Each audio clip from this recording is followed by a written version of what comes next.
Welcome. Looks like Governor Andrew Cuomo may well face an opponent in the September 9th Democratic New York primary, one who accuses him of favoring the rich and caving on corruption. We will meet Zephyr Teachout in a moment. Also on the program, we'll see some new high-tech ways we voters can easily connect with political campaigns and elected representatives. Then Syrian women in crisis. They want an end to rape as a weapon of war and a role in the peace process. Then later in the hour, what Harvard business students are learning from the brilliant Lunchbox delivery system in Mumbai, India. Plus, we'll see the work of a woman who made crime investigation scientific with precise dioramas of murder scenes. First, though, the candidate putting progressive political pressure on Governor Cuomo, Fordham law professor Zephyr Teachout. She was director of internet organizing for the 2004 Howard Dean campaign for president and was national director of the Sunlight Foundation.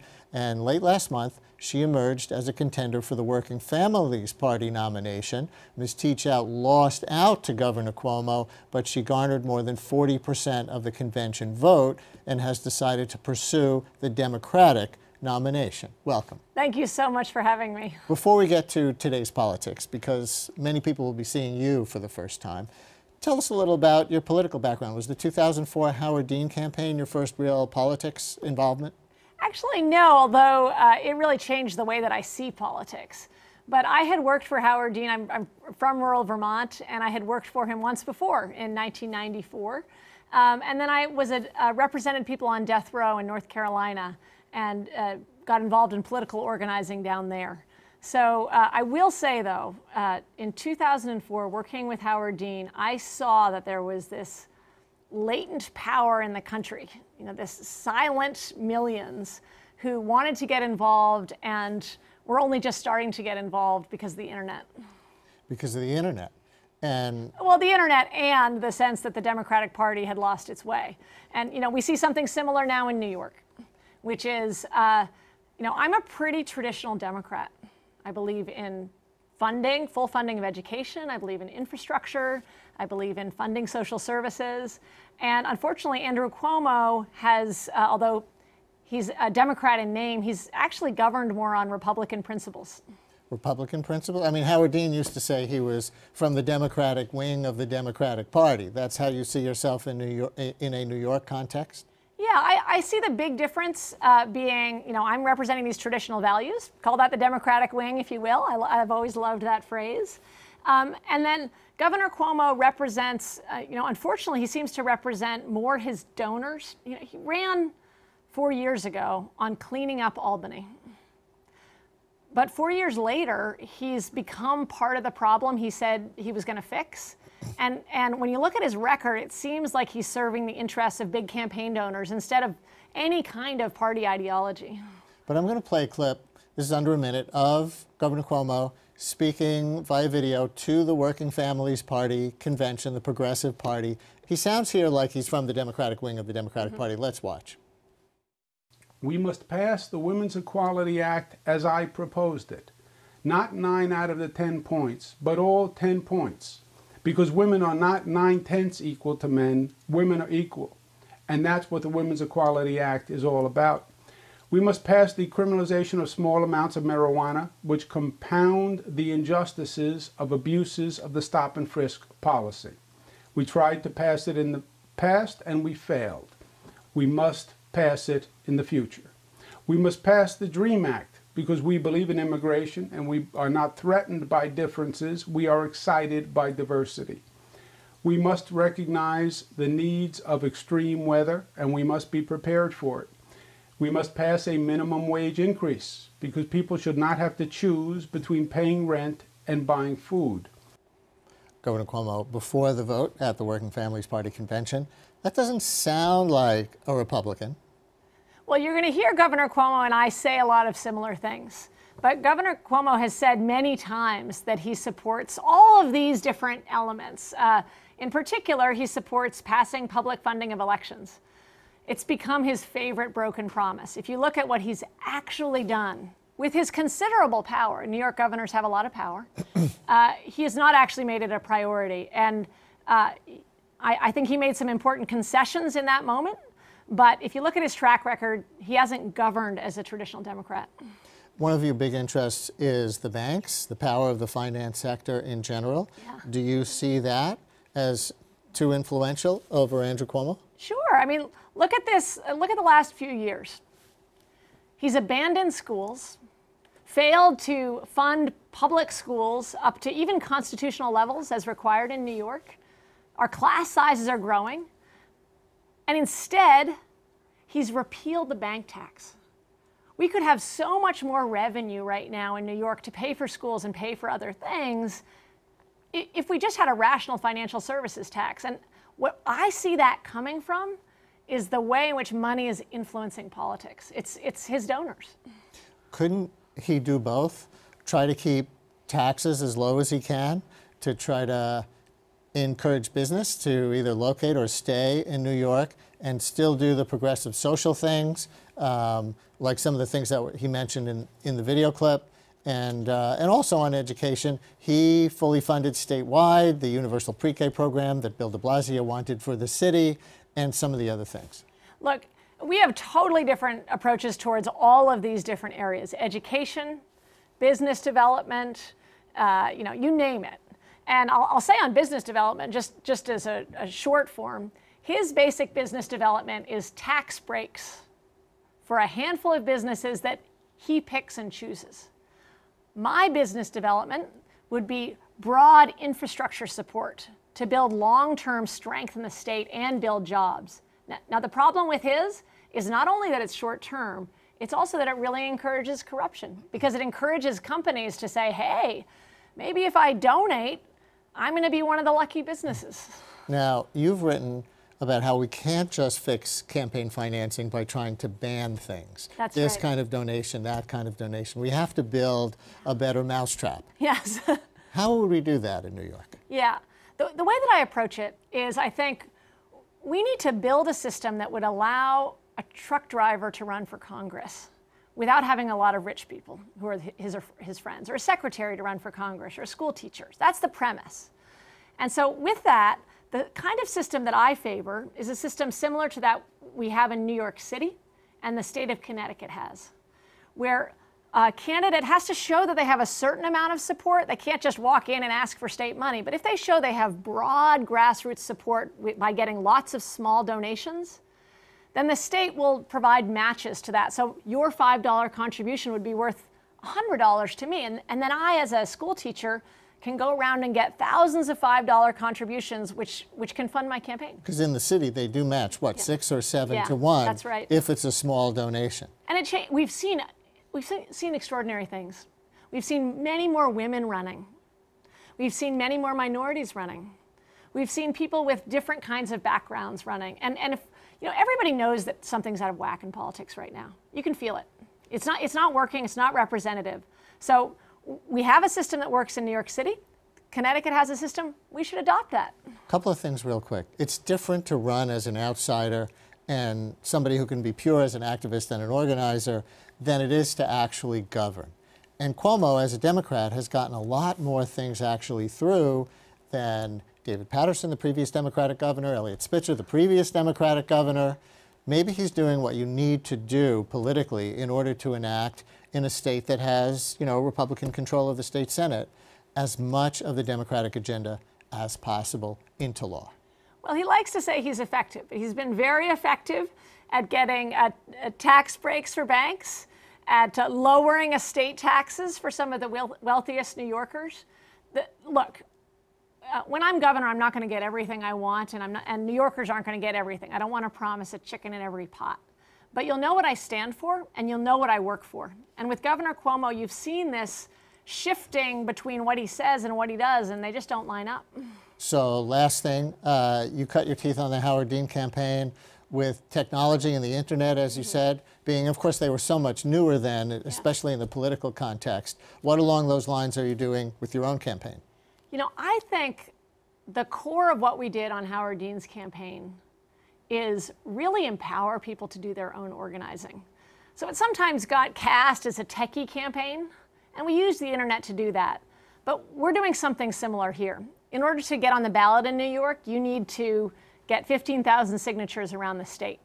So instead of doing the traditional thing of just paying people or passing them sheaths of paper, we're encouraging people to go to my website, download the petitions, organize in groups of people who they meet online, and then do their own petitioning. You're going to see a lot of that kind of thing on our campaign.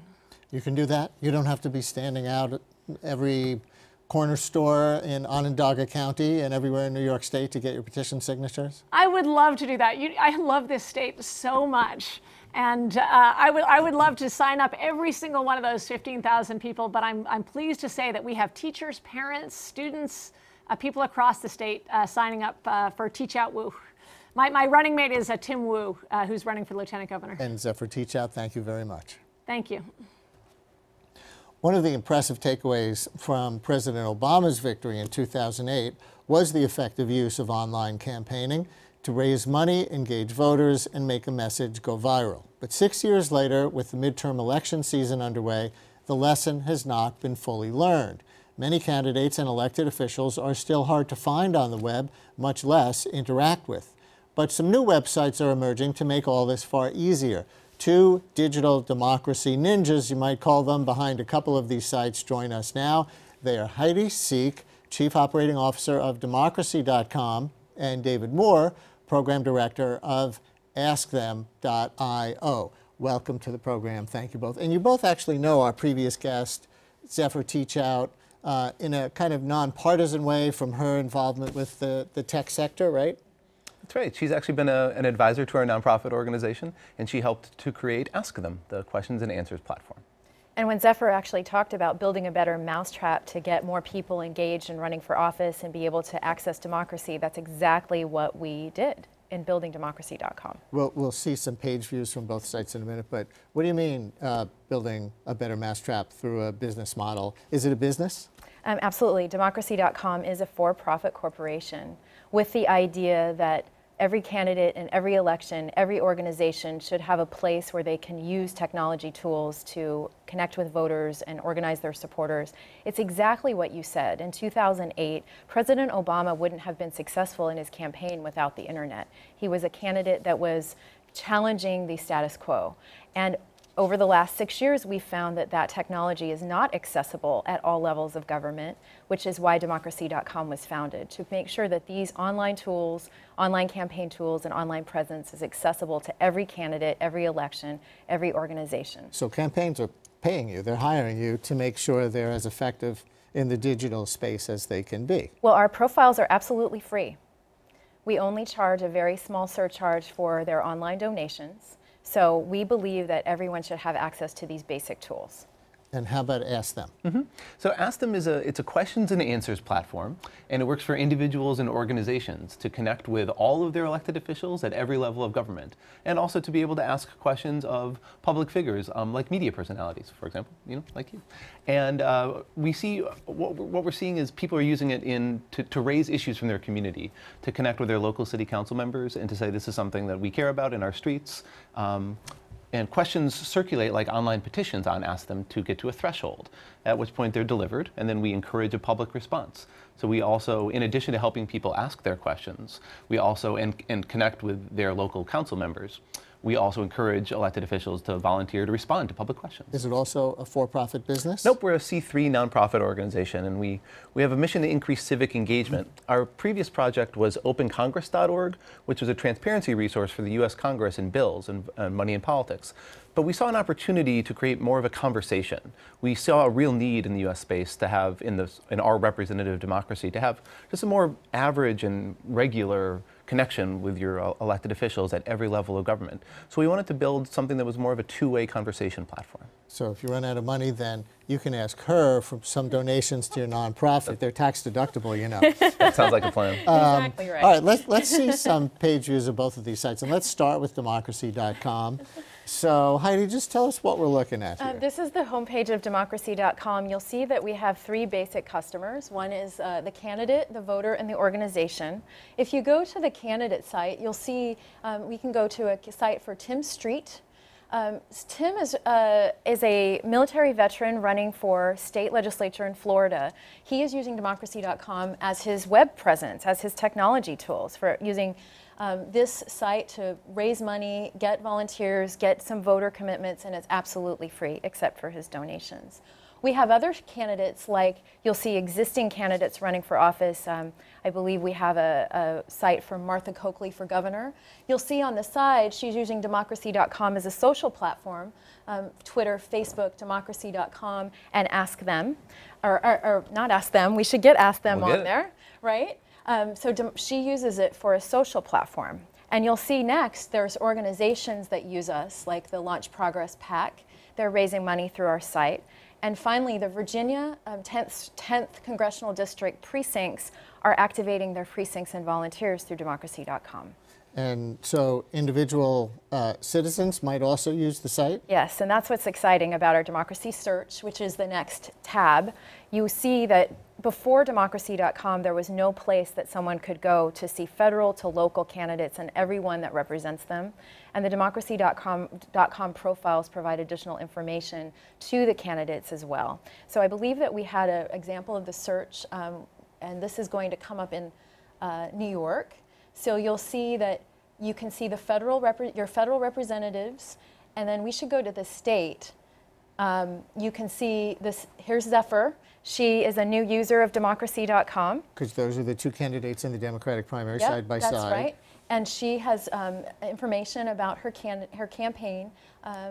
Governor Cuomo has not yet claimed his democracy.com site, so he actually just has publicly available information there on the site. So voters are able to use this search to just learn a little bit more about the candidates, and we're hoping that they will all claim their sites and add more information to their democracy.com profiles. Tell us, give us a little tour of Ask Them. Sure thing. So we're looking to create a cultural expectation that when enough people support a question, that question should get a public response. And it should be a response that's substantive and trying to create more online public dialogue with Ask Them. So from the homepage in the zip code field, the first thing that we do is connect you to questions from people near you and connect you to your elected officials. So if you enter a New York zip code, then you're brought to a list of, these are questions that people want to ask of public figures. And if you click on a question title, you can jump in. For example, you can see that one of the questions is to Christopher Hayes of MSNBC, who is a verified responder on Ask Them. We also have had Glenn Greenwald, where we've done crowdsourced questions and answers, and we have over 80 elected officials nationwide at every level of government who have agreed to simply respond to their constituents in an open public forum. And Ask Them is different from some other petition websites because, first of all, we're expecting there to be a response. So we're trying to create a conversation. And it's not just, we want you to do this, but rather it's more of, what's your position on this?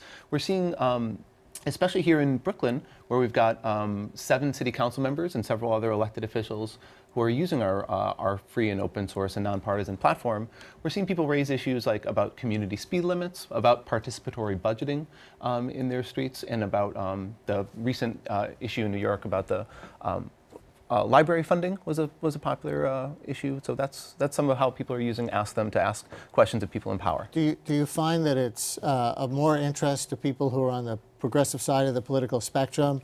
Just asking because you mentioned Glenn Greenwald and Chris Hayes from MSNBC as your 2 examples of media people who've taken questions. So it's open to anyone, and anyone can sign up. First of all, anyone, of course, can use it to ask a question, and anyone with a verified Twitter account can sign up to take questions from the public.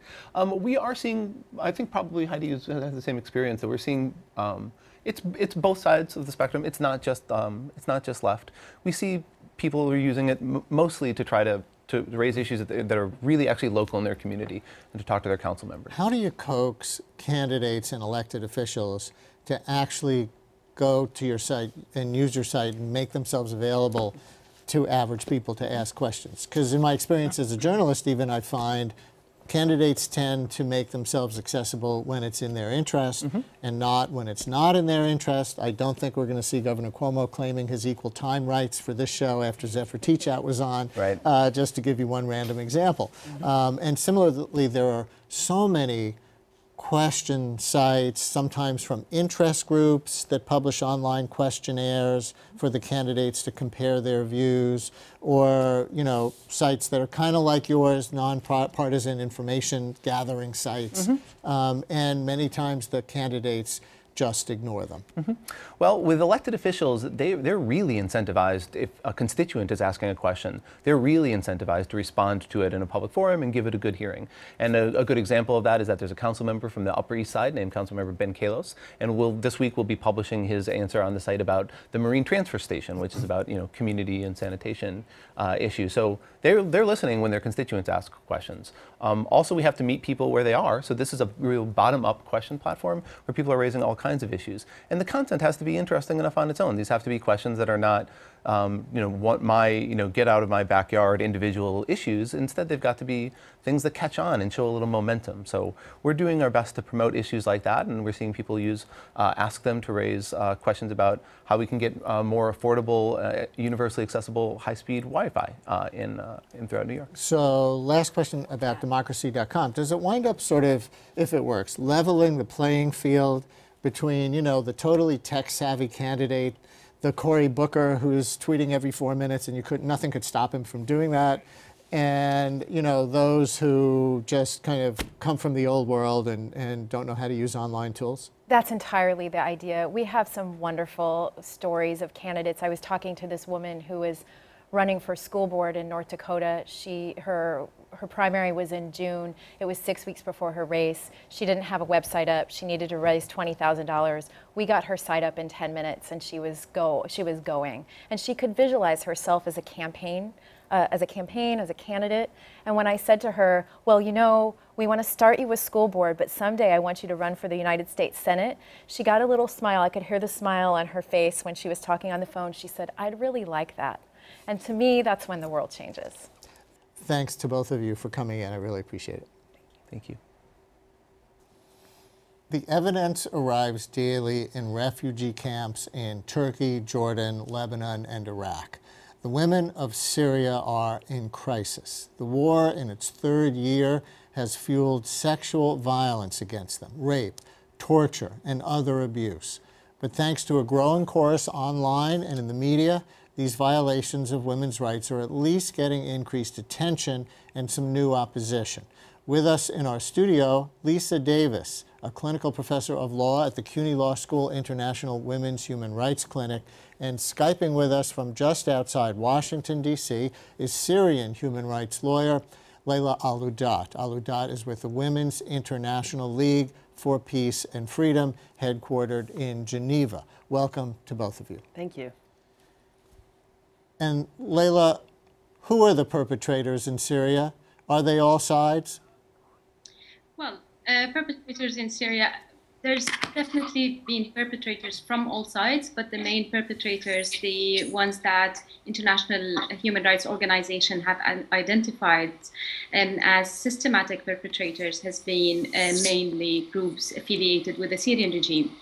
So throughout the 3 years of the uprising and then the armed conflict, it has been documented that some systematic perpetrators have been affiliated with the regime. However, later on, there has been some armed groups who committed their share of violations, and those too has been documented. How about the group that's been in the news recently, ISIS, which wants an Islamic State in Iraq and Syria? That's embedded in its name.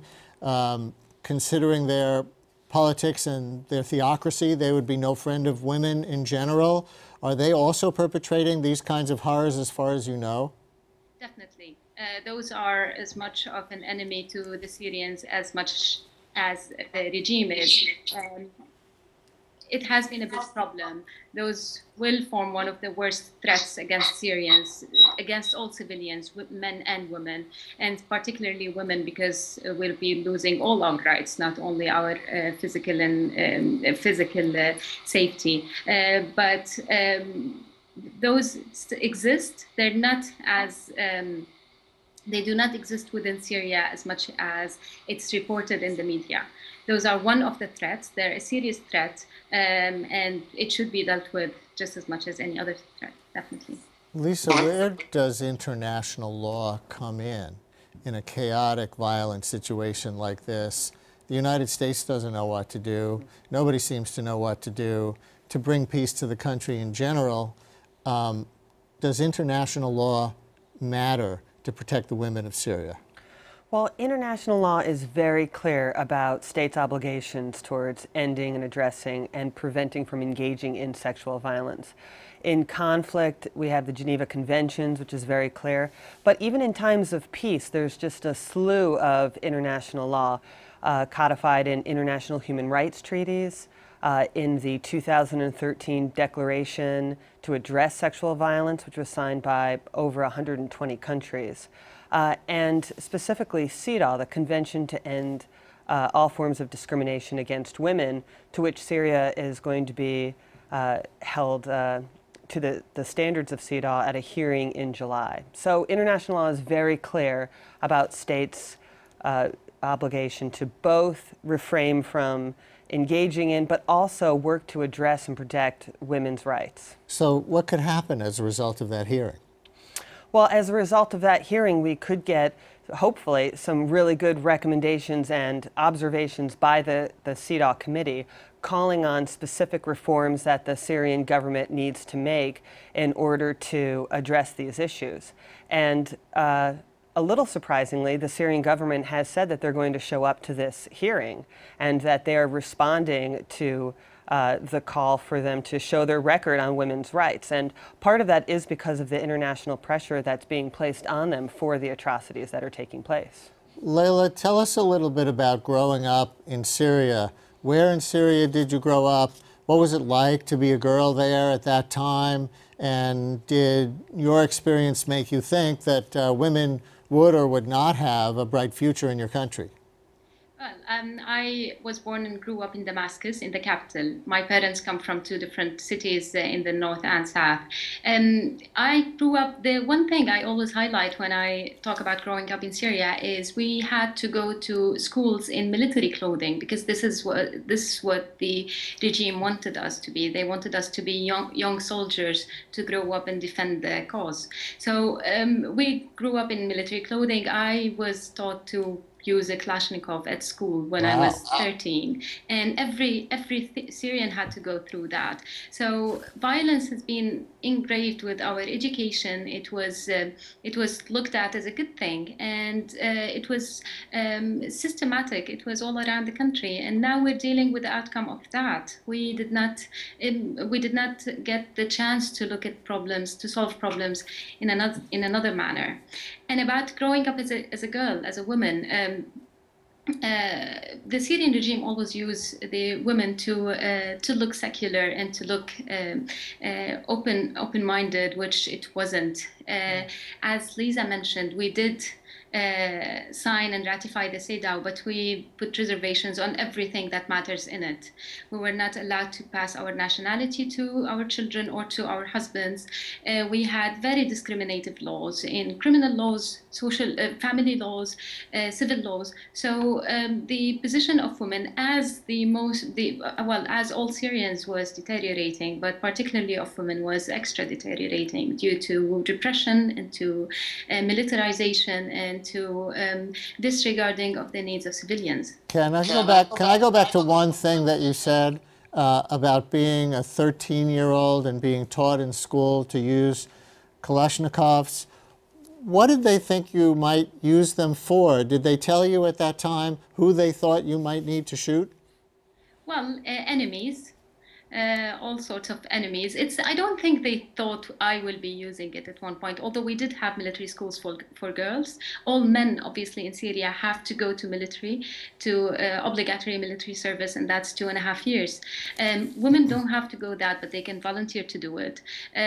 But I think the purpose was to introduce arms and militarization into our minds as something primary and something we will need, and to create this image of the virtuous military and virtuous military men, which our regime was. Fascinating. Lisa, what do you think about the Obama administration's response, the global response in general, to the rape and torture and other abuse of women as part of the war in Syria? Well, I think the Obama administration has done a good job not succumbing to the pressures of hawks in both the Democratic and Republican parties. But I also think that they're trying to please everyone, and sometimes when you do that, you end up pleasing no one. And although the administration is not sending arms per se, they're still sending non-lethal military aid. That's like the night goggle visions or army boots. And what we'd really like to see is the administration call on its allies to stop supplying arms to the region, to have an arms embargo, and to really work towards a ceasefire. Laila, you would just as soon Assad stay in power for the sake of women in Syria? Definitely not Assad staying in power. He's a war criminal. But on our position on arming, and I'll speak from a group of women's position, they're definitely not for more flow of arms into the country. However, opposing this should come from all parties. Stopping to arm one of the parties while the other party is continuously getting arms is not serving our cause or any cause for that matter. Yes, we're all for more pressure on everybody who's supporting the Assad regime to stop sending arms. They're used against civilians systematically, and accordingly to stop the flow of arms to all groups, and we're definitely for that. But this will only be effective when the bigger picture is taken into consideration. There's mass killing of civilians in this country, and it needs to be stopped. It's not an option, it's a duty of the international community and of states who can do this. So solving the deadlock, the political deadlock, and of course stopping the flow of arms, because it's affecting women more than anybody. Well, Laila, thank you for joining us. Good luck to you and all the people of your country. And Lisa, good luck with your work. Thank you for coming in. Thank you. Time for Public Intellectual, where we look at research with the power to change our minds and public policy. There's a movie out now called Lunchbox, a story of love and loss set in Mumbai, India. The plot turns on a lunchbox a wife prepares that's mistakenly sent to the wrong man through a delivery system that almost invariably gets thousands of homemade hot lunches to the right desk every day.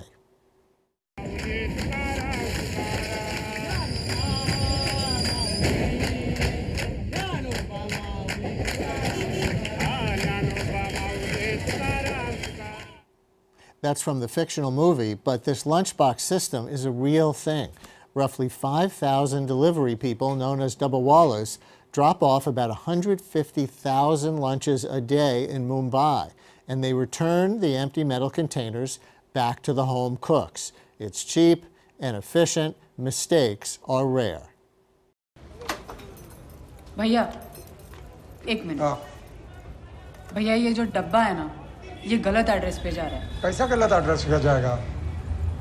ऐसा करता नहीं हम लोग tiffin. हाँ नहीं, मैं समझ रही हूँ आप क्या मैं क्या बता रही हूँ ना। ये जो डब्बा में भेजती है ना, है ना, जो एड्रेस मैंने दिया, वो एड्रेस पे नहीं जा रहा है कुछ नहीं। वो एड्रेस पे जाता है ना? अरे नहीं जाता है। अरे वो हार्वर्ड वाला आया था ना। अरे हार्वर्ड वाला को छोड़, आप मेरा बात समझिए। देखिए ये जो डब्बा मैं आपको देती है ना, है ना, जो एड्रेस पहले आपको दिया था वो वाला सही था, मेरे हस्बैंड का था, लेकिन वहाँ पे उनको ये डब्बा नहीं मिल रहा है, ये डब्बा किसी और आदमी को जा रहा है, वो खा रहा है। इतना हार्वर्ड वाला आया था, वो लोग ने इधर इतना बम्बई में टिफिन देखा, वो तो कभी टिफिन वाले का गलत नहीं हुआ। ना बोलता है गलत। मैं बता रही हूँ जब गलत हो रहा है। हम क्या गलत समझता है क्या हमको? इंग्लैंड का राजा भी आया था, वो लोग ने सबको डिलीवरी देखा है हमारा लोग का। जहाँ पे ये डब्बा जा रहा है वो कहीं तो जा रहा है ना, कोई तो खा रहा है ना। वो तो बिल्डिंग में जाता है ना, जिस बिल्डिंग में जाता है, मुझे उस बिल्डिंग का एड्रेस चाहिए। Well, there is no King of England at the moment, but Harvard did study the Dabbawala system, and it's taught there as a model of organization. But what exactly are the lessons, and how are they applicable to other businesses? Joining us via Skype, the lead author of that study, Professor Stefan Tompke, the William Barclay Harding Professor of Business Administration at the Harvard Business School. Thanks very much for coming on our program. Hello from New York. Oh, thanks. Great to be here. Tell us, what did you set out to study, and more background for our viewers, what are the Dabbawalas? Sure. First of all, the word Dabbawalas, Dabba is the actual box, and I actually have a sample here. This is what it looks like. That's a Dabba, and Wala is just the person who's handling it. So a Dabbawala is the person who's handling the lunchbox. So is this run like a taxi cab system with an overseer or a dispatcher, something like that?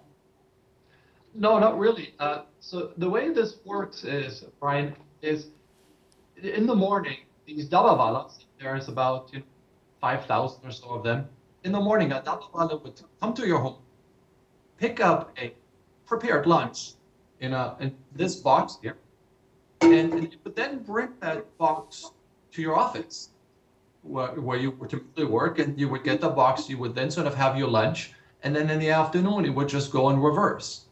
And the Dabbawalas usually, they go by foot, by bicycle, and by handcart, and they use the Mumbai railway system pretty much. Well, this may be a naive question, but if you're talking about a modern city like Mumbai and the office worker sector of Mumbai, right, why don't they just bring their lunches? Well, they don't bring their lunches for a number of different reasons. First of all, if you've ever been on these local trains, it is very, very crowded. I mean, I'm sure you've seen pictures of them. People are hanging off from the sides. So you have very little space. Second of all, there are all the different sort of preferences that people have. They have different ethnicities, they have certain dietary preferences. So they really prefer the home-cooked lunches. And third of all, is the food usually in cafeterias is not that great. And so people would much rather sort of cook this at home and then sort of bring it to the office, which also kind of creates a bond between, sort of people, between maybe perhaps the spouse who's at work and the other spouse who stays at home, which is, by the way, also in the movie. Is it true, as depicted in the movie, that they basically never make mistakes?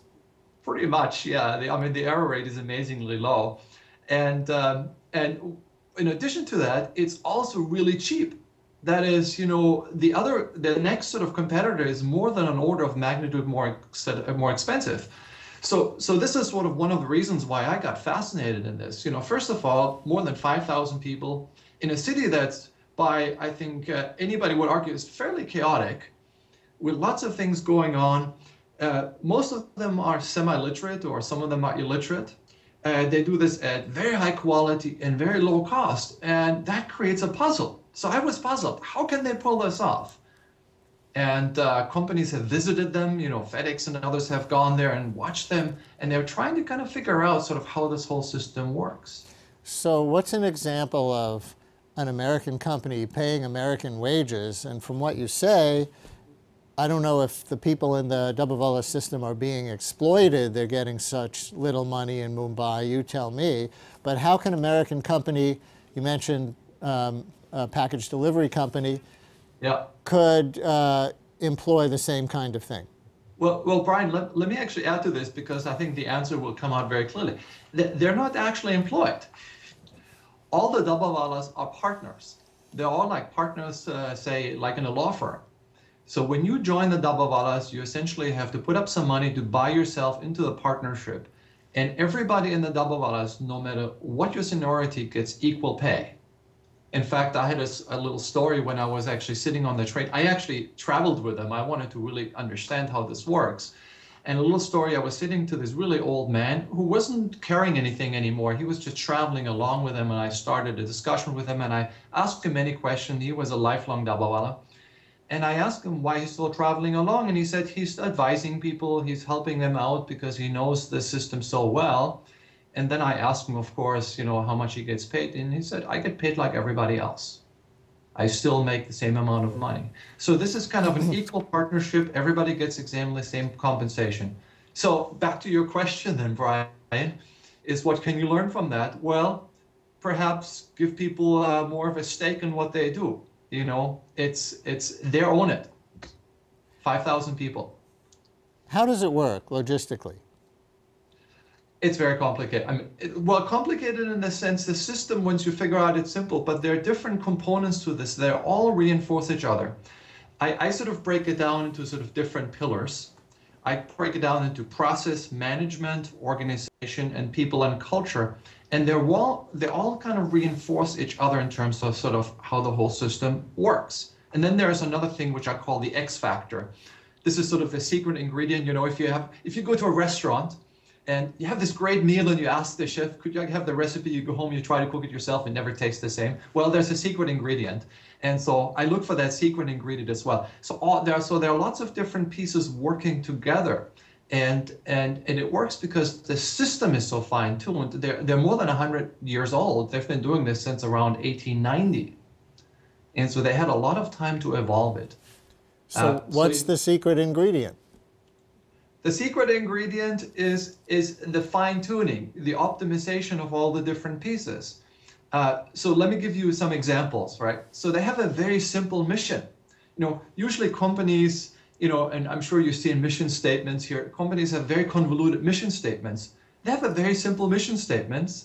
The mission is to deliver lunch on time every time. That's the mission statement. It's a little bit like Walmart, everyday low prices, right? Very simple mission statement. And they focus on that simple mission statement. And they also act it out in the sense that no Dabbawala will actually have his own lunch until all the lunches are delivered. So they're completely committed to it. They think lunch is like delivering medicine. So there's really something really important about it. There's sort of as a higher purpose. So simple mission statement. That's just one example. I mean, there are so many different pieces to this, but that's what makes it work. Does technology help? GPS, Foursquare, location detection, any of that? So this is a great question, because when I teach the case study in executive education here in an MBA classes, my question sort of at the beginning of the class is as follows. A consultant is coming in to the Dabbawalas, and he's looking at all sort of the system, and he decides it's very primitive. They don't have a customer relationship management system. They don't have a web-based payment system. They don't have all the things that we're used to. And he makes all these suggestions. And the question is, what should they do?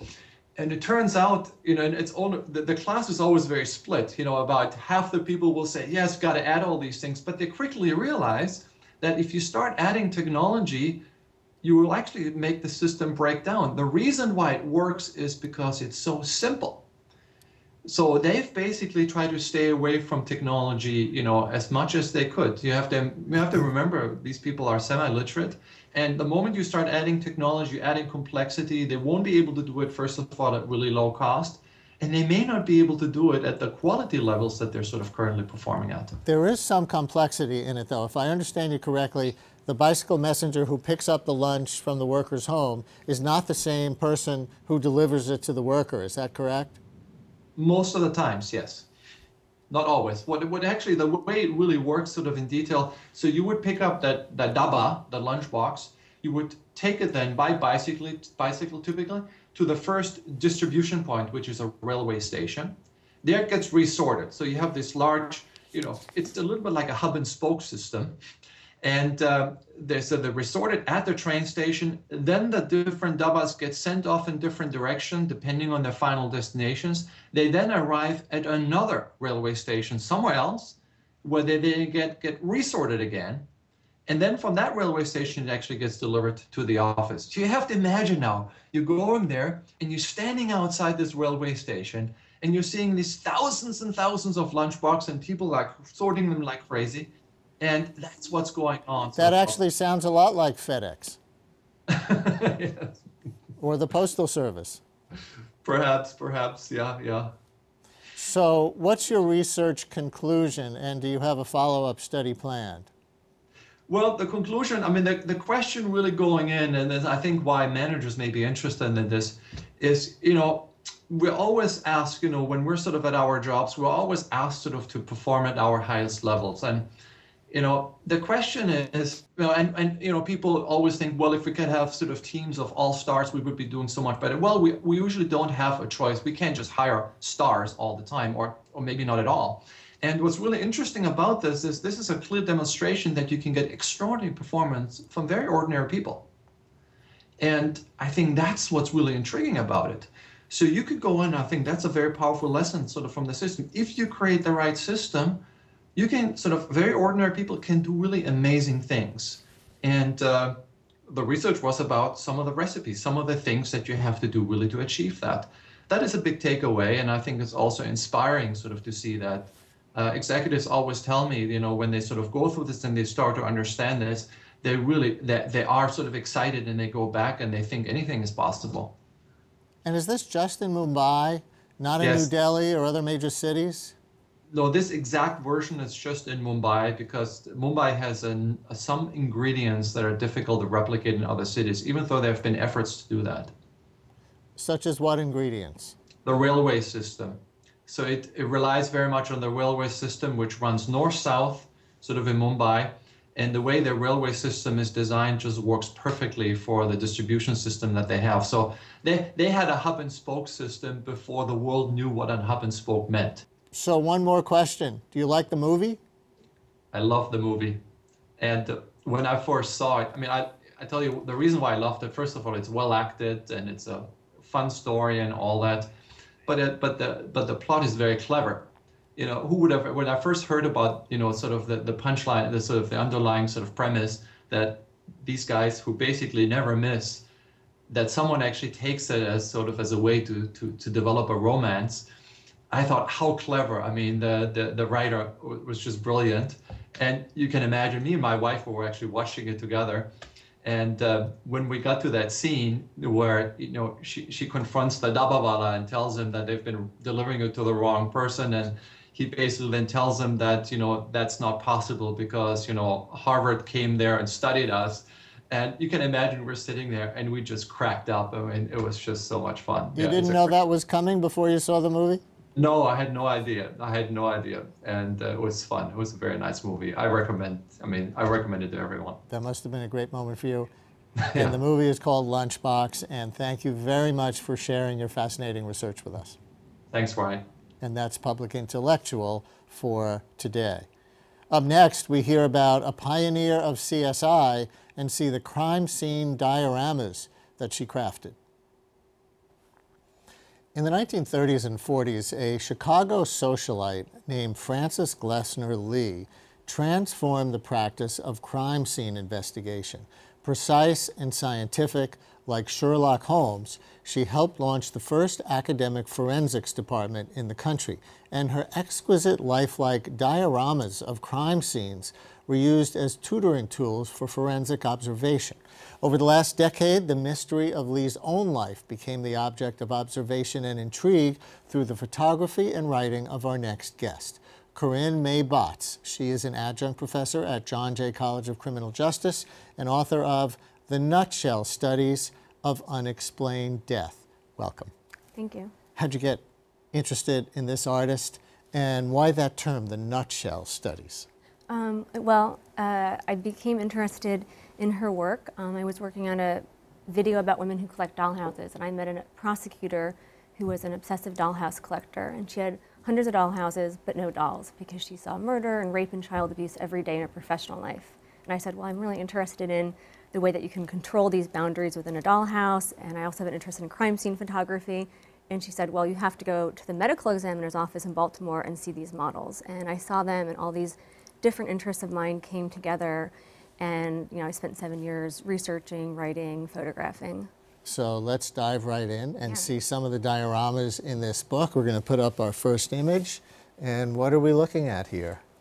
That's kitchen, and each model is a composite, and the policemen are not supposed to look at it and solve the crime, but they're supposed to observe important evidence.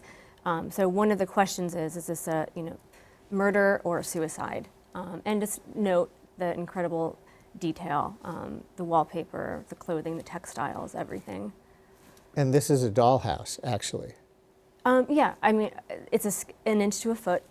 She worked with a carpenter, and some of the materials are dollhouse. And is there anything that we can tell from this photo that's a clue to whether that person was killed or committed suicide or whatever? Well, yeah, I don't think you would go about I don't know, maybe you hate domestic life that much that you would want to kill yourself in the middle of making dinner, but usually that's kind of an indication. And actually there's a little beer bottle and the chair's askew, so probably not a suicide. I guess. So let's look at another one. To me, this image shows the duality that is contained in the models, where there's something childlike and adult-like about them. This sort of lavish, Frances Glessner Lee lavished care and almost love on these horrific scenes. And, you know, it's a baby that's been killed, obviously. Blood splattered on the wall behind the crib or the bed there. So this is a training diorama, more to help people learn how to deal with crime scenes than actually recreation of a particular crime to solve. Yeah, so there is a solution to each one, but the policemen or investigators in training couldn't possibly solve it by just looking at it alone, because you'd have to have an autopsy and, you know, different tests would have to be done. So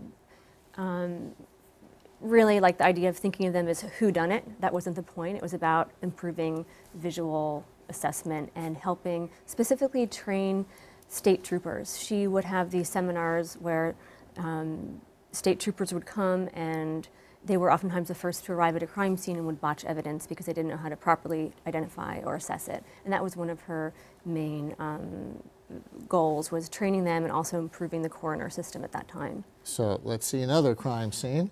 How about this one? That's that's 3-room dwelling. The previous image of the crib is also part of a different room in that scene. And as you can see, you know, for me, I photographed them with a large format camera, and I wanted to kind of give the viewer the sense as if they were like looking at it first person and moving through it. And so to me also, again, how I photographed it wasn't about who did it, but it's a mother, father, and a baby who've all been killed in this scene. Why didn't she just use photographs like you use photographs? Well, she would really want to bring them to a case, but of course they didn't have the permission to bring investigators to open cases. And I think today maybe she would have used, you know, simulations, but I think the scale, making them realize the importance of looking really closely, because you can see that there's this painstaking detail and attention to detail, and it makes the policemen take everything a little bit more seriously when they're on a case. So let's look at that one with the painting. Tell us about this. This is a miniature painting above the mantle in one of the models, and it's actually of Frances Glessner Lee's cottage that she lived in New Hampshire. And her carpenter, who I spoke with, said he thinks she put it there because she was so proud of her home. And there's something about this ideal home that counterbalances, you know, the destroyed home in the scene. And she had fun when making them. They were accurate in terms of the crime, but she also used her own imagination and sort of like fiction in terms of how she decorated and crafted in the different details. How small is that? How small is the actual painting, since this is in a diorama? Yeah, so well, it's 1 inch to a foot, so you know it's quite small. So you can imagine when I actually went to New Hampshire to research, and I was driving down the road, and I actually saw her house and recognized it from the model. How incredible that was for me, that moment. Now you actually, take pictures of haunted houses? Yeah, I did another project where I photographed houses around the country. And I collected firsthand oral ghost stories. So I was interested not proving or disproving ghosts, but this idea of the ghost's attachment to the home and, you know, what that... So this is some of your other work. Yeah. Mm-hmm. And this is an example of it? Yeah, that's the long exposure, again, using a large format camera that was in upstate New York. What's that house, and what does this reveal about why people say it was haunted? Well, in a lot of stories the ghost is oftentimes someone who was really attached to that house and died, you know, maybe died there or loved the house so much that they're thought to somehow still be present in the space. So a lot of people weren't afraid of the ghosts that live in their house, as in this case. They kind of liked the ghost, thought of it as a caretaker. Here's another slide. Tell us what we're seeing here. This is my most recent work. It's called Bedside Manner, and I'm interested in the relationship between photography, empathy, and medical relationships.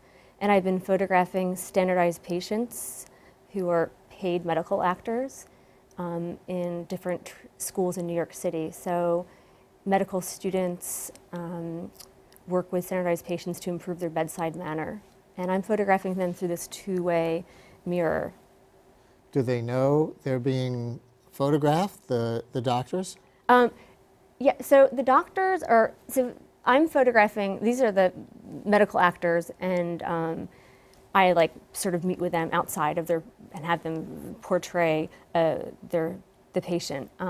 But the medical students, I don't photograph them as they're actually meeting with them, but yeah, they know they're being filmed, and you can see there's like oftentimes I kind of deconstruct the simulation so you can see a microphone or the video camera. So that's a real thing, medical actors. Yeah, yeah. Med schools use them routinely to help train doctors? Yeah, absolutely. Mostly for bedside manner? Some diagnostic, but also the bedside manner, you know, it's really important that if you trust your doctor, and the medical actors actually give feedback to the students. About empathy.